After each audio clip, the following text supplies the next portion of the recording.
I don't believe that Greece will get a write-down in its debt, because A, it's already happened, and B, 80% of what they owe is owed to European taxpayers in sovereign debt. It's official debt. It's not debt to private hedge funds or to pension funds. It's debt to countries, taxpayers, including Ireland. And half of what they owe is to Italy and Spain, both of which are heavily indebted countries, both of which have big deficits that they're trying to close. So no matter who's in government in Greece, that's the fundamental reality of what they face. We need to do much more. I would hope that they would get a restructured deal in the same way that we've managed to negotiate a deal in the course of the last 3 or 4 years with Michael Loonan and the Taoiseach and the Taoiseach.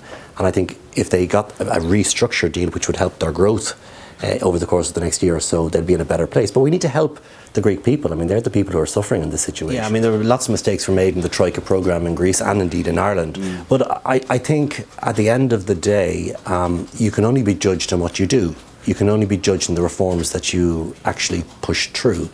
Like the level of unemployment in Greece is 25%. They tell me in the last 6 weeks before this election in Greece, people didn't pay their taxes. There's 200 billion sitting in offshore accounts in Swiss bank accounts by Greek citizens. They have a very unhealthy relationship, quite frankly, when it comes to paying tax, unlike the Irish revenue system, which is a much more cleaner, accountable, independent agency. So there can be lots of questions about the original decision for Greece to enter the euro, whether or not they actually met the Growth and Stability Pact commitments at the time.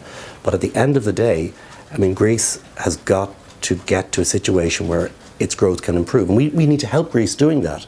But I don't think it can be at the cost of other European taxpayers, including Irish taxpayers. Do you think they're entitled to a debt write-down? I think at the end of the day they're entitled to a restructuring of the debt. But I mean, I don't. Well, I'll put it this way. You know, we're owed close to €500 million by Greece.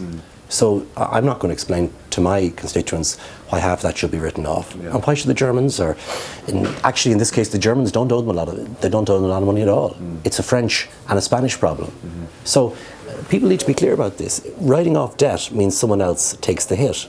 In this case, we're talking about taxpayers who are working hard, paying their taxes to fund other countries.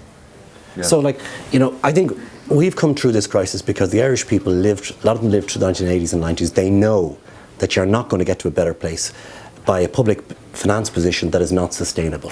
The reason why we have close to 5% growth predicted this year, unlike Greece, is because we have gone through this bloody awful, pain over the course of the last 4 years, but we're coming out the other side. And I think that's the lesson that other countries need to follow too.